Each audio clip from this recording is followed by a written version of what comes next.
Bueno, yo creo que para ir respetando el tiempo de las personas que se han conectado puntuales, vamos a dar inicio el día de hoy. Tenemos una charla muy esperada con doña Zaida Musi, muy contentos y contentas de que nos esté acompañando el día de hoy. Para el proyecto es muy importante tener este tipo de oportunidades de conversar con personas que han trabajado mucho en este tema de perspectiva de género en el urbanismo. Eh, Le voy a dar ahorita la palabra a Joseba, quien es la persona encargada de gestionar los webinars y nos va a hacer una pequeña introducción. Muchas gracias a todos y todas. Buenos días, Sofía, y buenos días a todas y todas. Bueno, como decía Sofía, es una de las webinars más esperados de lo que hemos programado. Y bueno, el objetivo es pues que Zaida, que tiene una amplísima experiencia en esta materia como profesora y también como gestora, nos dé un poco las claves, ¿no?, de cómo incluir la perspectiva de género en los procesos de diseño y rediseño urbano. También pues ver también algunos elementos de buenas prácticas, lo que tiene que ver con la movilidad sostenible y segura, que es un tema importante, pero también que afecta de manera muy especial a las mujeres. Y sobre todo, bueno, qué claves hay que tener para que esos procesos pues vayan funcionando, vayamos convenciendo a las personas con capacidad de decisión, y también vayamos también incorporando también esta perspectiva también en la opinión pública y en la visión ciudadana de la movilidad que quieren tener. Bueno, simplemente Zaida Musi, como os decía, es arquitecta por la Universidad de Buenos Aires, también doctora arquitecta por la Universidad de Sevilla. Y bueno, pues como digo, como recientes tiene una amplísima experiencia tanto en el ámbito docente, en el cual sigue trabajando, como también en el ámbito de la gestión municipal. Gracias, antes de nada, de nuevo por estar aquí, Zaida, y adelante. Muchísimas gracias, José, muchísimas gracias, Sofía, y al equipo de Mueve por el interés. Vamos a compartir la pantalla.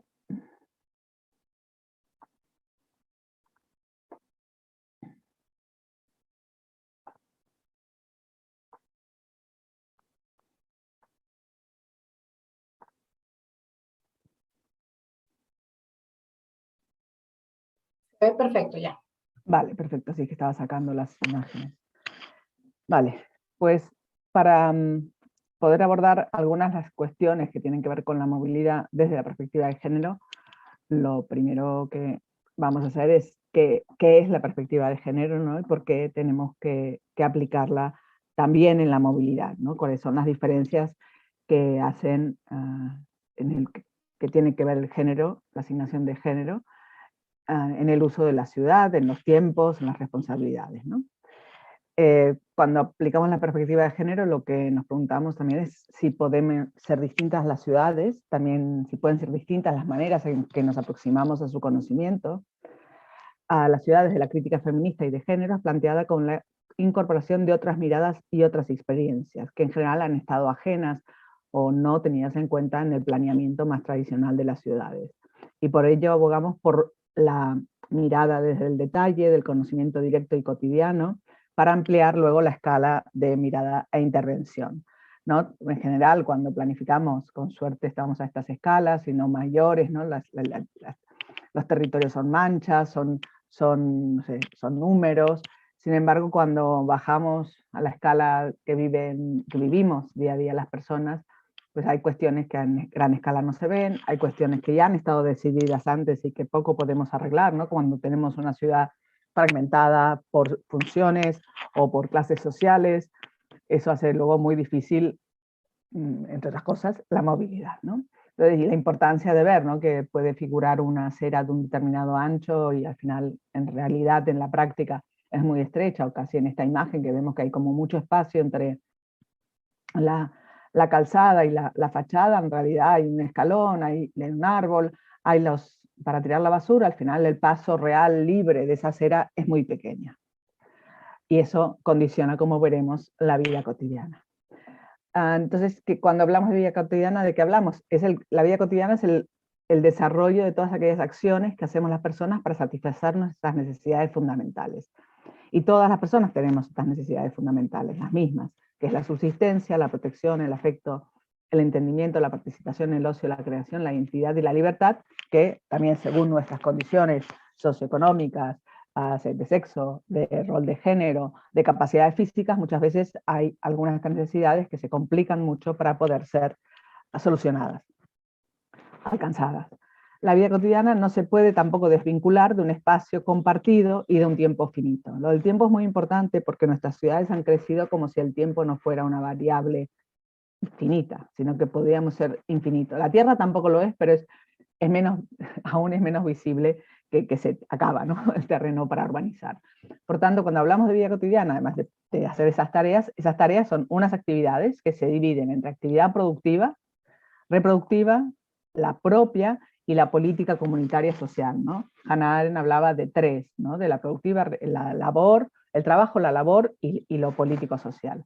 Y también tenemos que incorporar la propia. Lo ideal sería poder elegir y organizar nuestro tiempo entre estas cuatro esferas de manera más o menos equilibrada, y esto desgraciadamente no es así. La productiva se lleva todo el tiempo, y para muchas mujeres la reproductiva se lleva más tiempo que la productiva, con además la problemática de no estar pagada, no estar reconocida.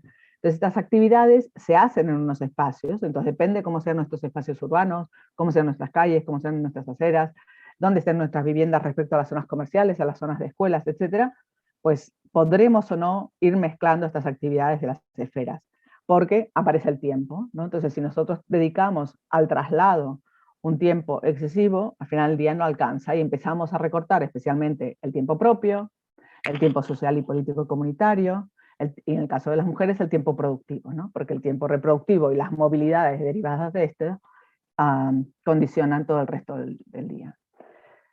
Cuando hablamos de urbanismo y género, hablamos de un urbanismo inclusivo, o sea, no es solo de mujeres, pero sí pone en primer plano que hombres y mujeres, por los roles asignados, nos movemos diferente y tenemos diferentes responsabilidades, y eso se debería reflejar en cómo se piensa la ciudad. Entonces, tu urbanismo con visión de género es inclusivo, ya que redefine los objetivos en las necesidades de una sociedad que incluye la diversidad de situaciones de las cuales formamos parte las mujeres y los hombres. El visibilizar las vivencias, percepciones y experiencias de las que aún hoy son protagonistas las mujeres es poner en valor las tareas de la reproducción, el cuidado de otras personas y del hogar, que son imprescindibles para la vida, ¿no? Sin ello no hay nada más tampoco. El rol del género, como ya he dicho, conlleva unos usos del espacio y la ciudad del tiempo de manera diferente a la predominante o a la que se cree predominante, o a la que es predominante en los estudios, en los criterios, porque en realidad tampoco los hombres están siempre en la misma situación, también son niños y jóvenes con unas condiciones, también son adultos mayores o jubilados, también puede tener un problema de movilidad, y entonces ahí ya la ciudad deja de estar adecuada para estas condiciones. Género no es sexo, sino que el género es lo que la sociedad asigna de roles, de capacidades, de tareas, de espacios, de lugar adecuado a hombres y mujeres, pero no tiene por qué ser así. Y el género es el género masculino, es el que sucede en el exterior público, el que tiene que ver con la producción, el que cobra, el que gana un dinero, el que también tiene visibilidad y es más importante, y el género femenino es aquel del trabajo que no se ve, que es no pagado, que ocurre en el interior doméstico, aunque no solo, sino que también sale a la calle y al espacio público, y aunque no fueran necesariamente ninguna obligación, que fueran o sea, género masculino coincidente con hombre y género femenino con mujer, mayoritariamente seguimos siendo las mujeres las responsables de las tareas de la reproducción o de los cuidados. Ese 70% es en España en el 2011, ahora está por salir la nueva serie estadística de usos del tiempo de estos últimos 10 años, vamos a ver si algo ha mejorado. Debido a los roles de género, la experiencia femenina ha estado ausente de las decisiones urbanas porque, por otro lado, estamos consideradas como una minoría. En el caso de Bogotá, por ejemplo, el 48,5% de la población es masculina y el 51,5% femenina. En general, en casi todos los sitios, aunque de nacimiento no hay una variedad, por cuestiones de mayor longevidad en las mujeres, por muertes prematuras también en los hombres y por accidentes, hay siempre un poco menos de población que en los hombres. Con lo cual tampoco, si hablamos que las mujeres somos una minoría, en números seríamos una mayoría. La planificación urbanística está basada en el concepto obsoleto del zoning, especialmente a escala territorial, ¿no? Nuevos barrios, suburbios, centros comerciales, autopistas, transporte público. Cada cosa va por separado, ¿no? Y esto se basa en roles de género que son excluyentes para hombres y mujeres en la sociedad. La idea del suburbio, fomentada desde los años 50 con autopistas y coches individuales, ha resultado bastante nefasta para el territorio y para la vida de las personas, porque es muy difícil la conciliación entre actividades, espacio y tiempo, como decía. Y el urbanismo con criterios de género disminuye la desigualdad de oportunidades para las mujeres en el derecho a la ciudad. Por otro lado, como dice la profesora Cristina Carrasco, la planificación urbanística se basa en criterios obsoletos sobre el papel de la mujer en la economía y la sociedad. Eso quiere decir que ¿en qué se basa obsoleto? En pensar que las mujeres están haciendo las tareas del hogar y ya entonces ya se espabilan. Y por otro lado, ¿cuál es la aportación económica de estas tareas? Ella tiene unos trabajos muy interesantes de ponerle valor económico, ya que es lo que nuestra sociedad reconoce, a estas tareas de los cuidados. Y es un número bastante importante. Uno de los primeros países que empezó a incorporar en las políticas las perspectivas de género fue Noruega. Y en el 93 nos consideraba qué significaba incorporar la perspectiva de género en la planificación. Mejorar las condiciones objetivas de la vida de las mujeres, entendiendo por objetivas las que se pueden medir y que están estadísticamente reconocidas. Salarios más bajos, dificultades para acceder a la vivienda, más horas de trabajo con menor retribución. Por eso es muy importante, algo que todavía no tenemos en casi ningún lado, son estadísticas profundas y segregadas. Porque si no, si hacemos, después veremos algún ejemplo, si hacemos paquetes de medios, no terminamos de entender bien cómo funciona y cómo se mueve nuestra sociedad. Por otro lado, nos decían que había que hacer de los temas de interés, entre comillas, de mujeres, objetivos de planeamiento, es decir, poner en plano de igualdad los requerimientos de las dos esferas de trabajo, reproductivo y productivo. Y yo creo que además, como derivada de este equilibrio entre las tareas reproductivas y productivas, también a la larga haría que las personas que no se han incorporado al trabajo reproductivo, pues lo vean como algo posible, valorable, porque la sociedad lo valora, ¿no? Hay una cuestión que la propia sociedad tiene que darle valor para que aquellas personas que no lo hacen, pues les salga de natural hacerlo. También se trata de promover una mayor participación de las mujeres en actividades públicas y que las mujeres se apropien en general de materias para opinar o participar del empowerment, al mismo tiempo que se dan los medios para compatibilizar responsabilidades familiares con tiempos para participar. De hecho, Noruega en ese momento, pues prohíbe reuniones de trabajo más tarde de las 5 de la tarde, da horarios flexibles de trabajo y en lugar de 8 o 6 horas a padres y madres, a los dos, con niños menores de 10 años, una serie de condiciones que hacen que llevan a una igualdad real. E incorporar los valores femeninos en la planificación. Lo que decía de la importancia de la estadística segregada, ¿no? Un mismo dato, si nosotros tuviéramos, bueno, son antiguos, pero no importa, lo ejemplifican. Esta es la movilidad en Alcalá de Henares, las mujeres a pie el 23%, en coche el 27%, en coche como acompañante un 8% y en transporte público un 40,43%. Si vemos a los hombres, pues nos da, lo veis aquí, ¿no? 14 a pie, 57 en coche como conductor, 7 como acompañante y 18,65 transporte público. Entonces vemos claramente que hay una desigualdad en quién usa qué servicio, y si ese servicio no está tenido en cuenta que la movilidad, como veremos después, de las mujeres es diferente, o las razones de movilidad o las horas en que se mueven es diferente, pues si estamos respondiendo a este 18% o al 40% de mujeres no les servirá. Si hiciéramos la media, nos saldría que en coche privado van un 40% de la población va en coche privado y un 30% se mueve en coche, en transporte público. Pero en realidad cuando separamos nos da mucho más clara la mirada y también el caminar, que las mujeres caminan más, también por los mismos roles de género. Entonces también tener en cuenta la calidad del espacio público caminable, a quien estamos ayudando a que su vida sea más cómoda, ¿no? Bueno, también aquí en este caso en Cataluña la división de tareas en el hogar de hombres y mujeres. O esto que no tiene que ver exactamente con movilidad, pero sí que tiene que ver, esto es una estadística en el País Vasco, donde había un 88% de los vascos que se sentían muy seguros al caminar. Sin embargo, a las mujeres entre 15 y 29 años, un cuarto de estas mujeres se sentían incómodas, ¿no? Entonces la importancia de dividir hombres y mujeres, y también en ciertos casos por franjas de edad, ¿no? Para entender qué tipos de movilidades hacen que tengan, o sea, o dónde van o qué sitios frecuentan, que tengan esta percepción de inseguridad. Bueno, estos son solo unos datos para confirmar que a nivel mundial hay muchas razones y muchos valores que nos indican la desigualdad que sufren las mujeres en general. Entonces, la transversalidad de género no quiere decir solamente hablar de mujeres, sino precisamente hablar de mujeres de todo tipo, atendiendo las singularidades, pero también ver qué pasa con otras personas, con los niños, con las niñas, con las personas mayores, también con los hombres, ¿no? No se trata de sacar y hacer una ciudad para mujeres, sino al incluir esa mirada diferenciada, nos ayudará a hacer una ciudad o unos territorios más igualitarios. Entonces, incluir la perspectiva de género en todas las políticas y actuaciones previamente a la toma de decisiones, así como en el análisis, la metodología, la planificación y la evaluación de todas las áreas de intervención. Desarrollar acciones que tengan presentes las necesidades de mujeres y hombres en todas las áreas municipales y revisar las actuaciones municipales desde una mirada no androcéntrica. Hay veces, o sea, no centrada en el varón.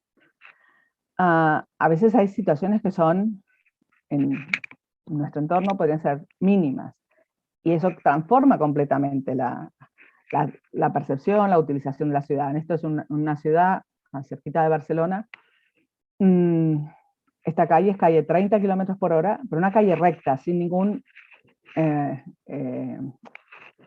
nada que interrumpa esta rectitud, pues, y un carril generoso, pues los 30 kilómetros son muy difíciles de cumplir. Entonces ya sea hay que hacer chicanas o hay que colocar en los cruces de peatones, darle prioridad a las personas que vayan elevadas, y además esto en realidad es mucho más lógico en un punto, sobre todo en las zonas más residenciales o que los coches tienen que ir a poca velocidad, porque por ejemplo ahora nosotros nos encontramos en ciudades donde se han hecho los rebajes para que puedan pasar, por ejemplo, sillas de rueda, y hoy las sillas de rueda eléctricas necesitan una pendiente mucho menor, por tanto todas esas bajadas de calle no sirven. Si hubiera sido que lo que hacemos es que la acera pasa por encima de la calle y toma importancia, y no que desde la acera bajas a la calle, pues eso que tendríamos, que no habría que volverlo a hacer. Entonces al final hay que sacar la mirada, poner la mirada prioritariamente en las personas. La ciudad, la manera tradicional de hacer urbanismo desde lejos, y que termina siendo esta, como decía antes, esta ciudad funcionalista y segregada, se aleja de la realidad y de lo existente. El urbanismo considerado una ciencia de especialistas, está basada en el hombre tipo universal, el funcionalismo y separación de usos, que ya lo he dicho, modelo desarrollista, siempre más, siempre más, siempre más, que conlleva la extenuación de los territorios y una movilidad que es insostenible. Por otro lado, desde el feminismo, ¿qué se aporta? La proximidad como cualidad urbana. O sea, es imprescindible tener barrios complejos, mixtos y que permitan una cercanía. Romper la jerarquía. Evidentemente hay técnicos y técnicas que tienen unos estudios que les hacen una especialidad, pero no somos las únicas personas que sabemos sobre la ciudad y sobre todo sobre los barrios, sobre cómo se vive un barrio, ¿no? Por eso es muy importante el romper jerarquías de conocimiento, de posición social, etc. Priorizar la experiencia cotidiana y la diversidad de las personas. Para eso necesitamos saber escuchar, saber mirar, empatía, ¿no? Realmente entender que esas vivencias son fundamentales para que un proyecto tenga éxito. Valorar las tareas de cuidado en la sociedad también, o sea, cómo hacemos que la ciudad sea más amable con las personas más frágiles o que más cuidado necesitan. Profundizar en el análisis de la realidad, o sea, como decía al principio, no nos vale unas estadísticas de tiempos, unas paradas de autobús sin saber sus recorridos y sus frecuencias, sin saber cómo es la calidad de la calle. O sea, necesitamos adentrarnos en la calidad específica de los espacios y relacionar la vida cotidiana y la configuración del espacio, ¿no? Bueno, una frase de Jean Jacobs, que cómo se puede saber qué hacer con el tráfico sin saber antes cómo funciona una ciudad y para qué más se necesitan sus calles. En cuanto más dedicado a género, movilidad y transporte, las mujeres, como vimos en esas estadísticas, son las usuarias más frecuentes del transporte público. Sin embargo, evitan más ciertas rutas y horas debido a cuestiones ligadas a la seguridad.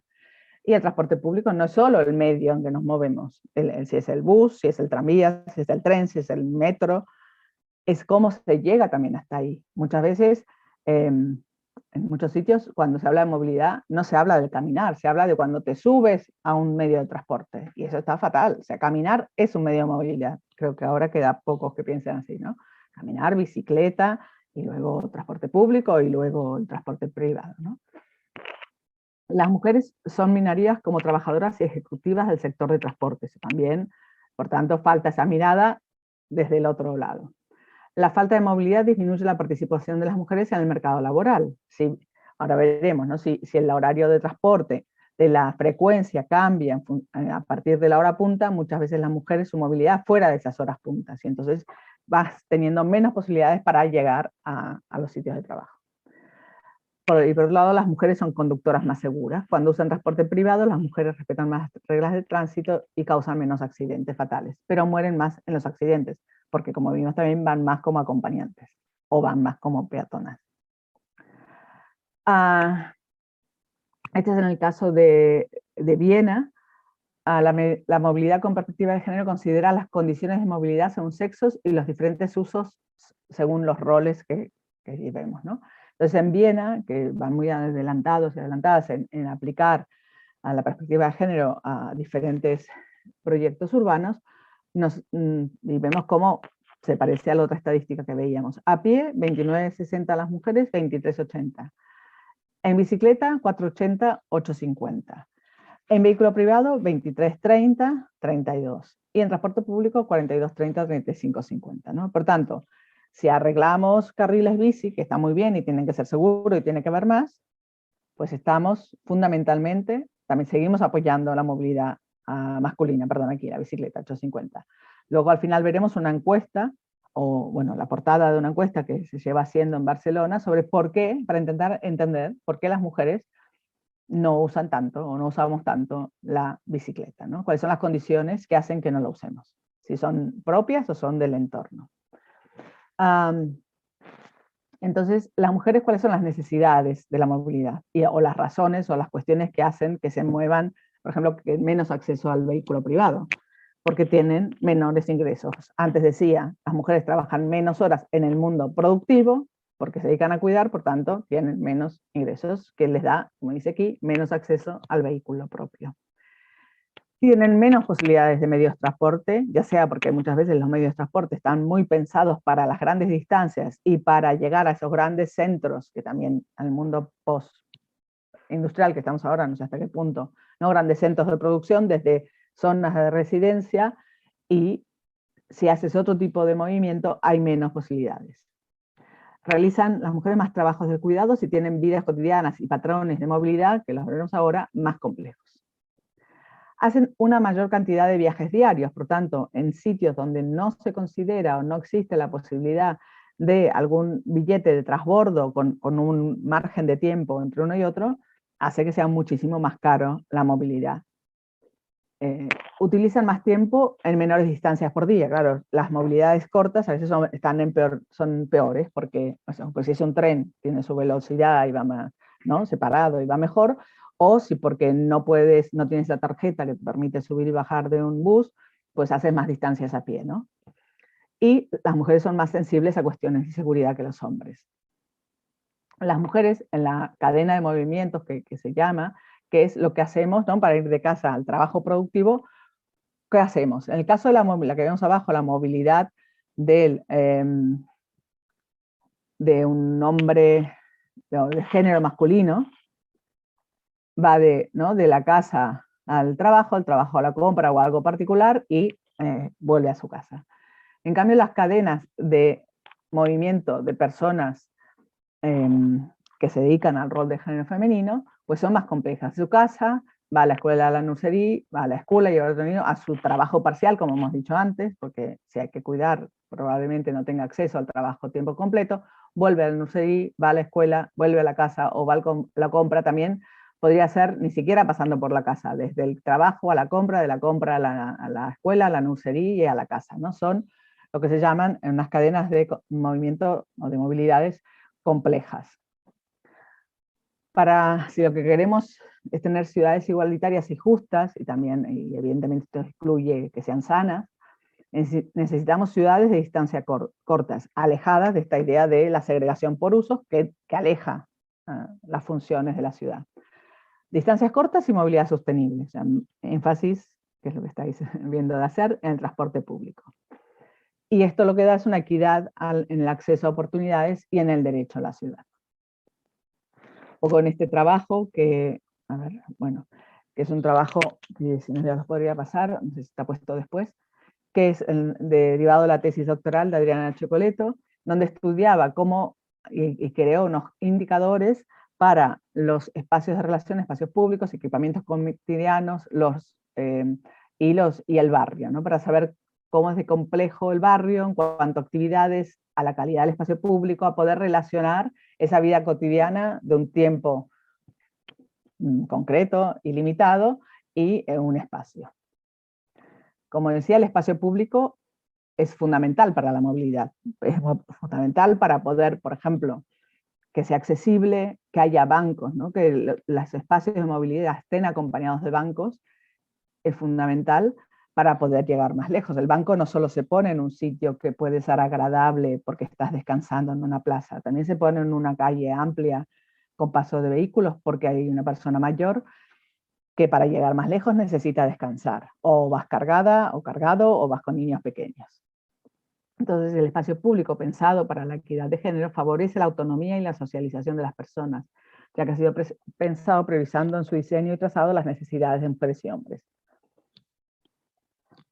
Entonces, situaciones, ya sea, ¿no?, cómo equipamos los espacios públicos para poder permanecer en condiciones. Si tenemos unas zonas de juegos, que haya, bueno, es una playa, ¿no?, pero que haya zonas donde cuidar y cambiar de bebés, o en una esquina, ¿no?, poner estas son unos, para el agua, para cuando llueve mucho y son unos agujeros muy grandes. Pero claro, si vas con un bastón y está en el medio del paso de peatones, ¿no? Si vas con un bastón, esto puede llegar a ser un problema. Entonces, ¿por qué no se coloca más arriba en relación con el paso del vehículo y la persona que camina tiene prioridad en su paso y no se va a encontrar con un agujero de tacón o de bastón, ¿vale?, o de pie pequeño?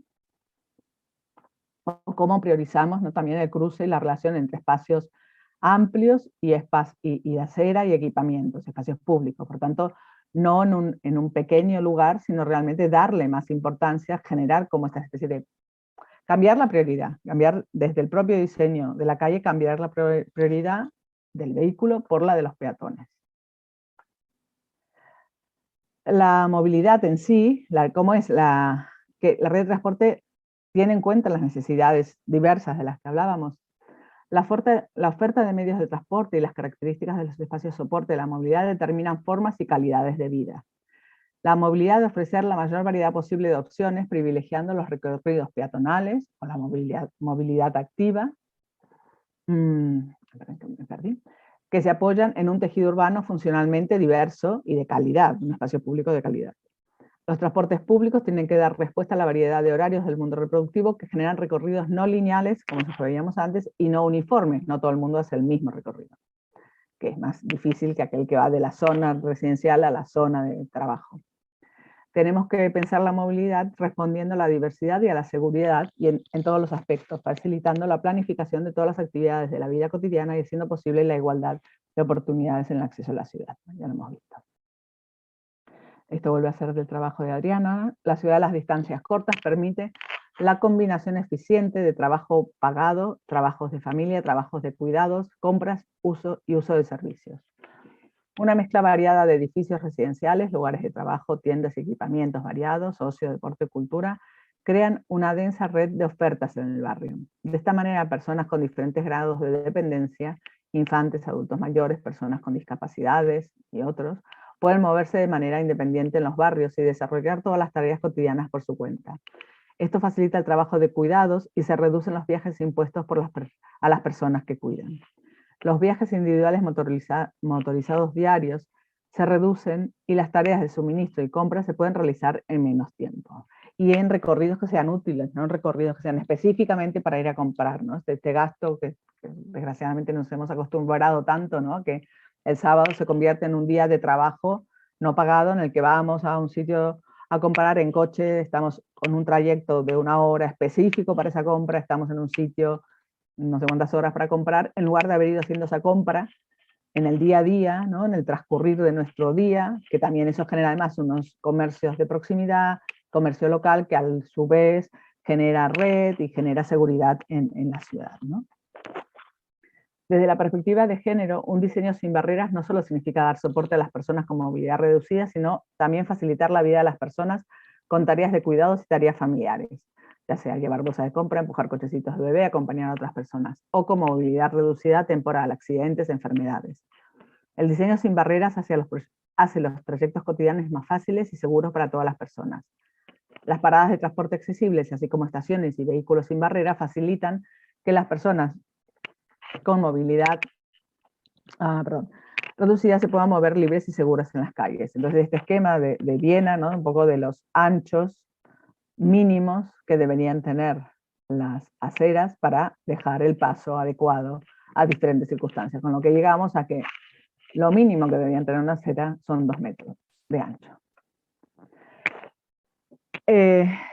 Bueno, la movilidad de manera tradicional, o los ingenieros de transporte y la gente, y desgraciadamente siguen viéndolo muy así, o sea, existen 2 movilidades, una movilidad obligada y una movilidad secundaria o opcional. Entonces, la movilidad obligada es ir al trabajo productivo e ir a los estudios universitarios. No porque sean muchos en ningún país, sino porque es mucha gente a un mismo sitio a la misma hora. Entonces, eso colapsa el transporte público. Les pregunto si alguien lo quiere escribir en el chat o lo piensa y después lo charlamos. El resto de razones por las que nos movemos, según los estudios tradicionales y la manera tradicional de planificar el transporte, podemos no hacerlos. ¿Por qué otras razones os movéis? No sé, ¿no? Nos movemos para ir a hacer las compras. Las compras no es eso que se ve en las películas que van unas chicas todas así a comprar, a perder el tiempo, entre comillas. No, o sea, si no compramos comida, no comemos. Si no vamos a la farmacia, no hay medicina. Si no vamos a la droguería, no hay para limpiar. Y eso no es una opción, no necesitamos. ¿Llevar a los niños y a las niñas al colegio es una opción?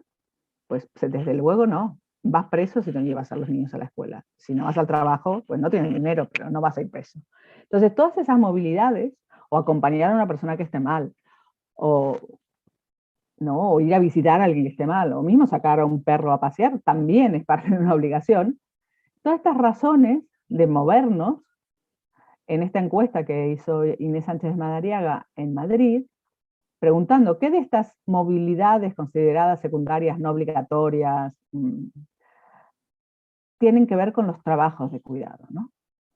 Y resulta que sumando un poquito de cada una de estas razones, el 25% de las movilidades tienen que ver con los cuidados.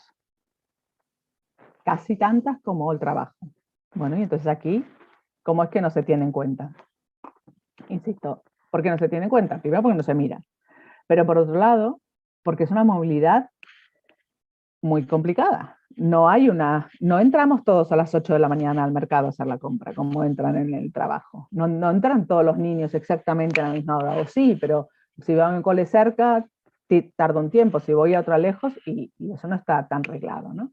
Por tanto, otra vez insistir en la necesidad de estos barrios próximos, mixtos, variados y con un espacio público seguro que permita caminar, que es la mejor manera de llevar a cabo estos trabajos. ¿Y cómo nos desplazamos? Lo veíamos antes en Viena. Estos son algunos estudios en Sudamérica, ahora no me acuerdo, están hechos por algún banco, ahora no me acuerdo cuál era. Pero vemos, por un lado, el uso privado de coche y motocicleta. Siempre más hombres, pero es que no solo es eso. En este caso, Santiago de Chile o Bogotá, porque Montevideo es un poco más elevado, pero tampoco mucho. pensemos que cuántas inversiones que no son en absoluto cuestionadas se hacen en nuestras ciudades para esa movilidad que es minoritaria, aunque ocupe un lugar que parezca que es súper mayoritaria, ¿no? Porque al final vamos en una cosa que tiene unos 8 metros cuadrados, pesa no sé cuántas toneladas, para una única persona, o sea, la cosa más ineficiente del mundo, tanto en uso de energía, como ya sabemos, como en uso del espacio público. Pero y además es que va muy poca gente. Miren en Santiago de Chile, 3%, 4% de las mujeres y 13% de los hombres. Sin embargo, se hacen autopistas y se hacen un montón de inversión para esto. El caminar, nuevamente, en este caso en Santiago y en Bogotá. Santiago caminan más las mujeres, los hombres menos. También caminan bastante. Bicicleta, otra vez, en Santiago 3% mujeres, 10% los hombres. Bogotá 1,5%. Y el uso de transporte público. En Santiago, como las mujeres, 68 frente a 45. Buenos Aires, bastante parejo, y Montevideo, un poco más alto las mujeres. Y este es el estudio, es un poco para ver cómo, que son patrones que se dan en todos lados y que vale la pena estudiarlos en cada sitio para ver cuál es su singularidad, pero que en todos sitios que se hacen estos estudios diferenciando lo que hacen las mujeres y los hombres, hay una diferenciación de maneras y razones por las que nos movemos. Este es en el plan del transporte para Londres 2007-2010, en donde nos dicen que tener niños pequeños agrega un 23% más de viajes a las mujeres, que las mujeres llevan 3 veces más a los niños a la escuela que el hombre. Que una mujer con un niño o niña menor de 5 años maneja un 87% menos. Eso tendrá que ver con los ingresos económicos que decíamos antes, ¿no? O sea, más joven, más diferencia de renta o menos capacidad ganas menos y más tiempo parcial, porque si tienes niños pequeños, más probable que tengas tiempo parcial de trabajo. Y entonces no tienes coche para llevar a los niños. Una mujer hace un 80%, o sea, 80% de las mujeres hace esas paradas que veíamos antes en el recorrido, ¿no? Sale de la casa y pasa por la escuela y va a hacer el encargo en la pescadería, va a trabajar, vuelve por el pez, vuelve por el niño y se va a casa, ¿no? Son recorridos útiles, ¿no? Difícilmente, si tienes que trabajar en el cuidado y trabajar en lo productivo, hagas trayectos que sean exclusivos para una función, porque no hay tiempo para ello. Y los trenes y los subterráneos son transportes usados más por mujeres sin niños. Esto daría varias razones. Una, porque son más inaccesibles. Otra, porque son distancias mayores las que recorren estos medios y por tanto con los niños te mueves más cerca. A pesar que estadísticamente se demuestra que los hombres son con mayor frecuencia víctimas de crímenes violentos que las mujeres, ataques de hombre a hombres, las mujeres, además de ese peligro, están expuestas con mayor frecuencia a otras situaciones cotidianas que generan ansiedad. Tener en cuenta que los ataques que sufren las mujeres muchas veces no son denunciables, no se les cree o se las juzga a ellas como culpables. La percepción de inseguridad en el espacio público puede hacer que las mujeres dejen de utilizar esos espacios o incluso renunciar a la movilidad, es decir, al derecho a la ciudad, acceso al trabajo, cultura, educación. El adecuado diseño de los espacios públicos y los edificios adyacentes pueden reducir la ansiedad. El sentimiento de seguridad en el espacio público es determinado por la definición física, la visibilidad, los atajos, la organización, esto que trabajaron inicialmente en las mujeres de Montreal. Por cuestiones sociales, presencia de grupos diversos o una mujer más mayor ante un grupo de jóvenes puede sentirse más indefensa, así como factores personales, experiencia personal o también, como se suele explicar, cuando hay un problema de violencia en la calle, de violación o de un ataque sexual de otro tipo, si le pasa a una mujer es como si le hubiera pasado a todas en ese lugar, ¿no? Genera entonces un espacio de vacío y de inseguridad.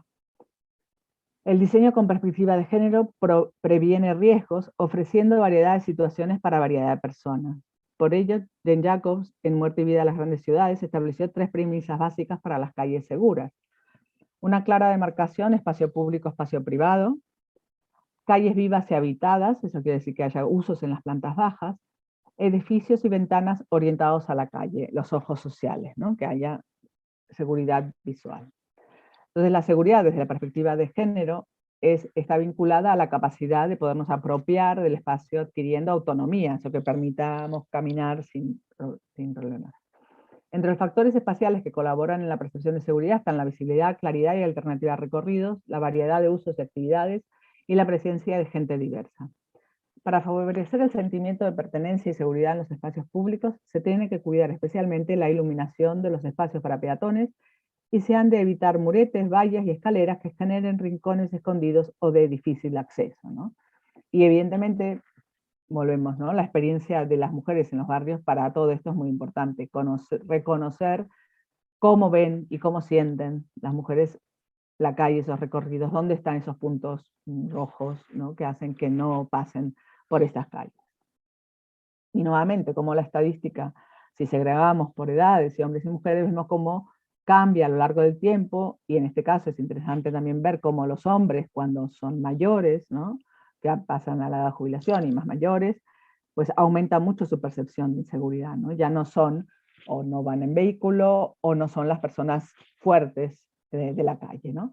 Y vemos en el caso de las mujeres jóvenes hasta 34 años tienen mayor percepción de inseguridad, también son más, sienten más esta presión de ataque sexual por la calle, tienen menos acceso a coche, se mueven más por la noche, y no solamente porque van ya de fiesta, que también, ¿no? Sino que porque salir de trabajar o salir de estudiar, muchas veces salimos o entramos y es de noche, ¿no? Y entre 34 y 64, por ahí tienes acceso al vehículo, al estar cuidando haces un horario más diurno, bueno, hay otras razones que hacen que esta percepción baje, porque cambia, ¿no? Tu modo de vida, y vuelve a subir cuando eres mayor. ¿Qué problemas enfrentan las mujeres en el transporte público? Uno importante es el de seguridad, ¿no? O sea, digamos que hay un problema del funcionamiento que no sea el adecuado, pero después es cómo nos sentimos en el transporte público. La seguridad dentro del transporte público, esperando el transporte público o caminando al transporte público. Como decía antes, es que el transporte no se puede empezar a mirar cuando estamos en la parada del bus esperando. Es cómo se llega desde las casas a esta parada. La percepción de inseguridad, por ejemplo, el BRT, y creo que esto no lo habrán cambiado todavía, es diseñado con unos estándares de rentabilidad o en el que se calculan 6 o más pasajeros por metro cuadrado. Eso es una barbaridad. O sea, ninguna mujer, después veremos más imágenes, pero ninguna mujer se sentirá cómoda. O sea, la policía para que tengáis ideas, si no lo veis, ¿no? Porque a veces dar números así, cuando la policía calcula una manifestación, calcula 4 personas por metro cuadrado, que ya se supone que vamos pegaditos. 6, es una barbaridad, y vas pegado seguro, no vas cerca, vas pegado, ¿no?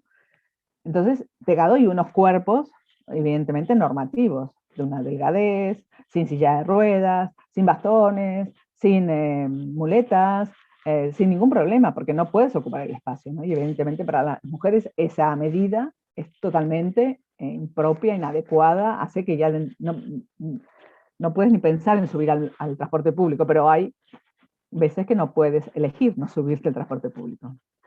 Otros problemas que enfrentan las mujeres es el tipo de viajes, horarios, destinos y distancias que hemos visto, los múltiples transfers, que también lo he dicho, las distancias cortas, que a veces el tiempo de espera, etcétera, y el costo no compensan, pero igual caminar tampoco es adecuado por las zonas, etcétera, y soluciones espaciales inadecuadas, los rincones, los túneles, puentes, que se piensan exclusivamente para la fluidez vehicular, pero no se piensan a cómo te sientes ahí. Algunas soluciones tienen que ver con la calidad del espacio público en sí, ¿no? Que te lleva hasta el transporte, las paradas y espacios de espera, y ya estoy dicho, ¿no? Porque el transporte es más que los medios de movilidad. Cómo está puesta la luz, qué luz hay, el mantenimiento, la limpieza, los cruces peatonales, dónde están, los señalados que están, los sistemas de control y seguridad, pero esto sería como casi después, ¿no? Y el transporte desde la proximidad y otros sistemas, ¿no? Pueden ser microbuses, pequeños, bueno, como hay en muchas ciudades, ¿no? Como casi vehículos personales que te llevan desde la parada hasta las casas. Lo que pasa es que muchas veces esos sistemas son muy informales, pero no es una mala solución, ¿no? Entonces, que estos espacios, ¿no? Un parking y esas escaleras que no se ve qué pasa, está oscuro, un camino que puede ser muy bonito, pero estos arbustos altos hacen que no esté adecuado, bueno, una escalera toda pintada que tampoco da seguridad, un espacio sin mantenimiento y sin ninguna luz, evidentemente todos esos espacios generan inseguridad. ¿Cómo podemos, bueno, un poco ver las diferentes condiciones y necesidades y que siempre se pueda pasar y siempre se cumpla con este mínimo, que es en Viena, no son los 2 metros, sino que debe ser 1,5, pero libre paso, aún para elementos puntuales, como puede ser unas mesas de bar, una iluminación correcta. No se trata de una iluminación correcta, no es mucha luz, sino es una luz suficiente, pero constante. Y evidentemente, la silla de ruedas y las condiciones del pavimento, un mínimo, ¿no? Como esto que vemos aquí, un mínimo mal mantenido, pues hace que no sea viable. O en Viena también, como hacen también en el transporte, están estos pictogramas que son inclusivos, ¿no? No es solo que está la mamá con el bebé, el señor y el señor, sino que puede ser un papá con un señor con un bebé, una señora y otra señora. O sea, ir cambiando, que el mensaje sea que vayamos incorporando toda la variedad de posibilidades. En Viena también, para ver qué circunstancias se daban de inseguridad, claro, y también, perdón, no es lo mismo tener como una luz más tenue contra una pared que una luz más tenue en un espacio más abierto, ¿no? Posiblemente cuando tenemos una pared, igual se necesita un poco más de luz, porque a este lado lo ciego, no lo continuo, dan también más inseguridad, ¿no? Entonces en Viena lo que hicieron fueron unas marchas exploratorias, por un lado con ciudadanía y también con personal técnico. Las marchas exploratorias es un sistema que se estableció, comenté rápido de pasada antes, en Montreal, que hay 6 valores por los que las mujeres determinaron ahí en Montreal, a partir de un trabajo participado, que tienen que darse para que sienta seguridad. No me acordaré todos ahora, pero es ver y ser vista, oír y ser oída, una claridad en el recorrido. Bueno, no me acuerdo ahora, son 6, no me acuerdo de memoria. Y entonces lo que se trató es ir ciudadanía, particularmente mujeres, con personal técnico para ver y entender lo que pasaba, en qué sitios, aunque diga que hay los lúmenes, ¿no?, adecuados, pues no nos sentimos seguras, ¿no? ¿O qué sucede? Entonces, determinar criterios para identificar zonas de ansiedad para el departamento de iluminación, ¿no? En zonas de ansiedad, aumentar la iluminación, como sería, yo creo, en este lugar que vemos aquí, en este camino contra un muro.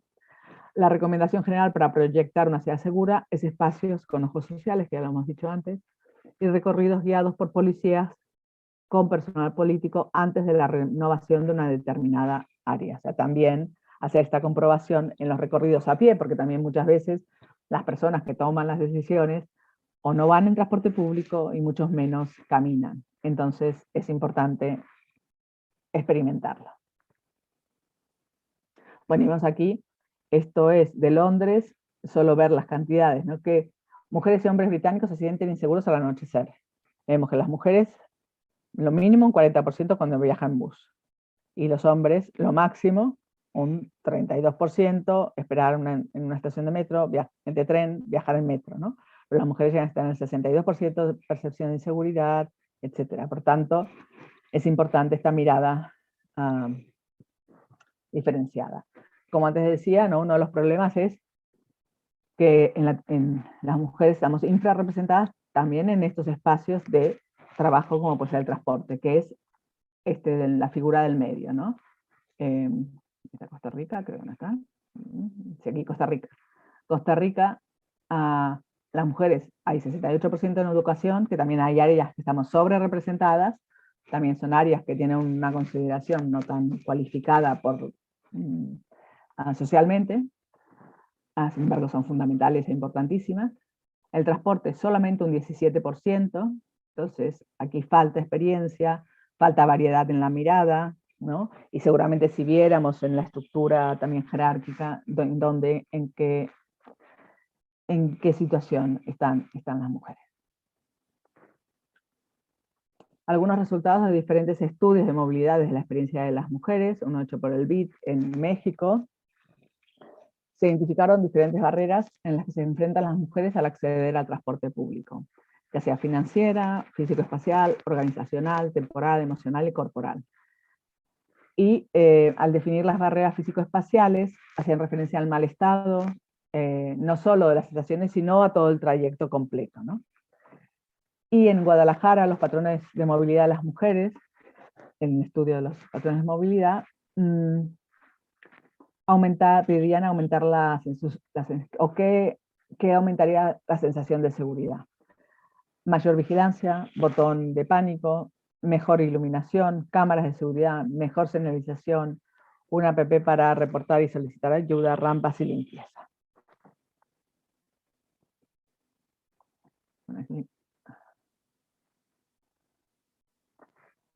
Bueno, un esquema de transporte y seguridad, de cuáles son las más inseguras, un trabajo realizado por Teresa Inchaustegui en México, en el programa de transporte público ciudad en la Ciudad de México, Viajemos Seguras, y qué proponían o qué se hizo en ese programa.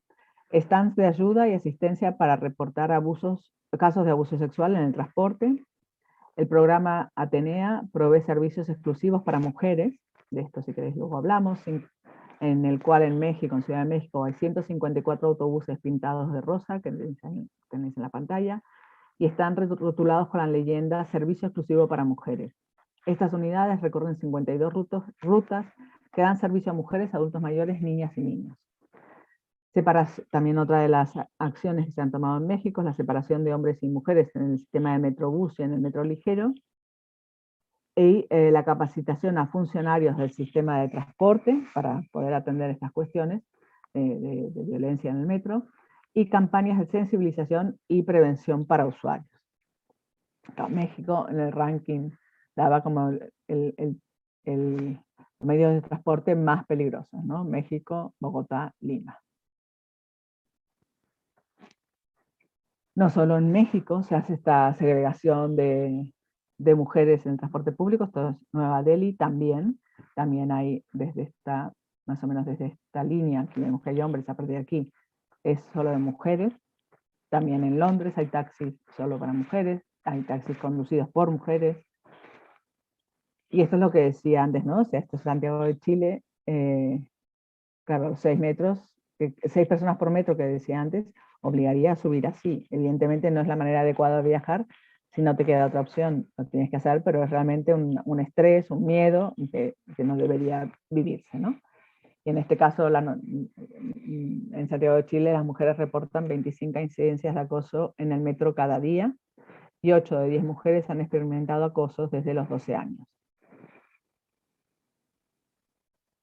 Se ha de explicar y se ha de denunciar cuáles son las posiciones correctas de ir ahora no veo dónde es esto, de ir en el transporte público.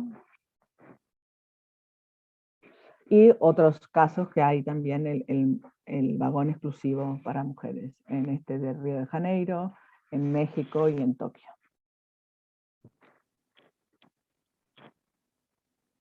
En México la división entre una zona y otra es esta, es como muy visible, no era como este que habíamos en Delhi, que era más, también el sistema va mucho más a tope. Y algunos casos de estudios de movilidad con perspectiva de género, en este caso es encargado por el BID, realizado en, este es para, no, es general, ¿vale? Entonces, la información cualitativa y cuantitativa, índice de caminabilidad sensible al género de Curitiba, recorrer calles y sistemas de transporte, haciendo observaciones participantes detalladas de las barreras existentes para la movilidad de las mujeres y tomando medidas específicas sobre ciertos aspectos de la infraestructura existente que permite entender mejor la capacidad del entorno para responder a las necesidades de las y los usuarios. Por ejemplo, el índice de caminabilidad sensible al género desarrollado por el BID en la ciudad de Curitiba evalúa 6 categorías específicas para analizar los elementos construidos del entorno, con el fin de mejorar la experiencia de los y las peatonas y promover una mejor percepción de seguridad por parte de las mujeres. Las 6 categorías que se tienen en cuenta, que parten de datos cuantitativos y cualitativos, son las aceras, el espacio libre, la condición, los materiales, la comodidad y el mobiliario urbano, sombra, refugio, transparencia de mobiliarios, oportunidad de sentarse, alumbrado público, conectividad, continuidad de la ruta, acceso al transporte público, ciclo de infraestructura para bicicletas, las opciones de rutas elegibles, que no sea un único camino el que puedes hacer, fachadas y edificaciones, visibilidad, acceso, usos mixtos, entrada y salida de vehículos, seguridad vial, velocidad de distribución, cruces y accesibilidad física y señalización, indicaciones para las personas peatonas, representatividad e información sensible al género. En Buenos Aires también se ha comenzado todo un trabajo para hacer un plan de movilidad y género, entonces se han hecho encuestas, se han analizado los diferentes recorridos, se busca incorporar este elemento de safety. Yo en esto no estoy muy de acuerdo, es un app que permite marcar en un plano donde hay zonas inseguras, y a mí esto siempre me ha parecido que presenta problemas, ¿no? Porque de alguna manera estamos señalizando esos lugares, y si no se actúa rápidamente en esos lugares en una plataforma que es libre y abierta, me parece que es un peligro. Incorporar la perspectiva de género en nuevos usos de la calzada, o sea, hacer, bueno, calles más pacificadas, campañas contra el acoso, y movilidad del cuidado, reconocer, ¿no?, los asientos reservados, un poco como veíamos en el caso de Viena, para las diferentes condiciones de edad y de físico. Y luego el colectivo Puncis con CAF, con el Banco de Desarrollo de América Latina, realizó este sistema de evaluación y de criterios de género para el sistema de movilidad, en donde lo que se analizaba eran un poco los 6 criterios que comentaba de seguridad, que no me salían los 6, que tienen que ver con señalizado, con visible, vital, vigilado, equipado y accesible. Y los criterios transversales, que para que un poco, ¿no?, para que sea una ciudad cotidiana o una movilidad cotidiana y cuidadora, que sea segura y libre, nocturna y festiva, equitativa y participativa. Entonces, esto se puede bajar, yo creo, a la página de CAF. Hay unas propuestas generales para el sistema que van en estos 6 criterios, ¿no? Y luego se desarrollan en una serie de acciones, ¿no? Entonces, señalizado, un mapa de red de la movilidad, diferentes escalas, de la cadena de desplazamiento, o sea, la cuestión de la señalética es fundamental para sentirse segura y seguro en un espacio público, ¿no? Realmente tiene que ser muy claro dónde están, y aquí está muy bien pensado, está claro que dice el tiempo, planos reconocibles, además de tener puntos de seguridad, pero tiene que estar realmente muy claramente indicado, ¿no? Esta es la parada real, la que vemos aquí abajo, que no tiene absolutamente nada, que tiene algo, ¿no? Cómo se puede mejorar y cómo se puede también, la cuestión de prioridad de peatones en el cruce se marcada la zona de manera especial. Otras cuestiones, señalización de los usos temporales, también visibilización de los ejes peatonales, dar indicaciones del entorno. Entonces aquí era señalizado en 1, señalizado qué indicadores, ¿no? Después de estas acciones que son los mapas, la señalización, hay unos indicadores, que es el número de mejoras realizadas, el nivel de satisfacción, y así en cada una de las cuestiones que planteaban de los ejes de trabajo. ¿Y qué acciones podemos hacer en el sistema de transporte? O sea, y se hacen. Campañas públicas contra el acoso, formación de personal de transporte, aumentar el personal femenino, campañas para animar, denunciar, espacios para denuncia segura, botones de emergencia, zonas de espera especiales para mujeres, descanso por la carga extra, iluminada y transparente, zonas preparadas para baños y cambiadores de niños y niñas, seguros por forma y tanto por la forma del elemento y para las personas, la iluminación y la transparencia, espacio suficiente en andenes e interiores de transporte para no ser agredidas y para poder viajar con carga, con personas a cargo, con sillas de ruedas, andadores, muletas y cochecitos de bebé. Y como vemos en varios sitios, una de las soluciones adoptadas es los vagones exclusivos, que podemos luego también, por eso está el signo de interrogación, lo podemos hablar y discutir. Accesibilidad total a todo el sistema, andén, cruce de calles y autobús, conectividad adecuada con el sistema de espacios públicos, colocación de las paradas de buses en relación a nodos de conectividad, relación con espacios de actividades cotidianas. Posiblemente 2 tiempos de buses ayudarían a combinar velocidad y atención a la diversidad, sobre todo cuando tenemos buses segregados, podríamos tener unos que van que paran menos y van más rápido, y otros que van parando más. Y también el diseño de los sistemas de agarre, ¿no? De las alturas, a dónde, en un bus o en un metro, dónde me puedo agarrar, y lo mismo ayudas para rampas y escaleras, ¿no? Que muchas veces no tienen agarrador. Hasta aquí, perdón, pensé que había algo más.